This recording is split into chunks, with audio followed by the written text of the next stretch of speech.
صرف تھوڑی سی سوچ، تھوڑی سی محنت درکار ہے، کوئی اتنے زیادہ سرمایہ کی ضرورت نہیں ہے.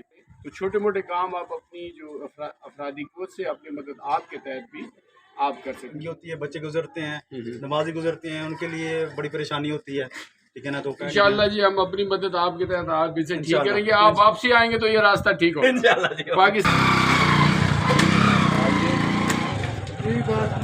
اللہ اس کی مدد کرتا ہے جو اپنی مدد آپ کرتے ہیں. آپ دعاؤں میں یاد رکھیے گا. تھینک یو جی. خیر سے جائیں، خیر سے آئیں جی. تو انشاءاللہ الیکشن ہونے تک یا الیکشن کے بعد یہ ضرور اس کا مسئلہ حل کیا جائے گا.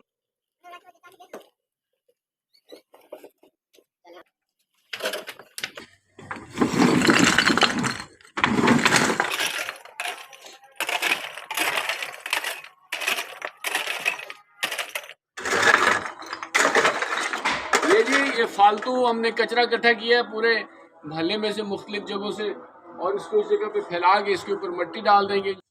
جی سب سے پہلے ہم نے یہ سوچا ہے کہ یہ نالی کا پانی ادھر گلی میں آ رہا ہے، تو ہم یہ ٹوٹی ہوئی اینٹیں اور کچرا رکھ کے سب سے پہلے ہم بند کرتے ہیں کہ نالی کا پانی ادھر نہ آئے، اور پھر ہم سارا کچرا اوپر پھیلا کے اور اس کے اوپر مٹی ڈال دیں گے.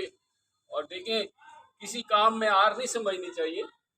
اور نبی پاک صلی اللہ علیہ وسلم کی حدیث مبارکہ اور اللہ تعالیٰ کا فرمان ہے کہ راستے سے اگر آپ ایک کانٹا بھی ہٹا دیں تو آپ کا جو جسم ہے، جو آپ کے ہاتھ ہیں، وہ اس پہ دوزخ کی آگ حرام ہو جاتی ہے.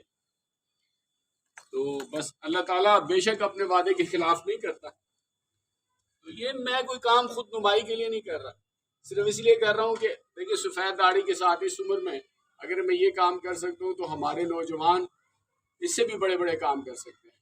تو صرف آپ کے اندر انیشیٹو لانے کے لیے، آپ کو ترغیب دینے کے لیے، نیکی کے راستے کی طرف لانے کے لیے یہ کام ہے.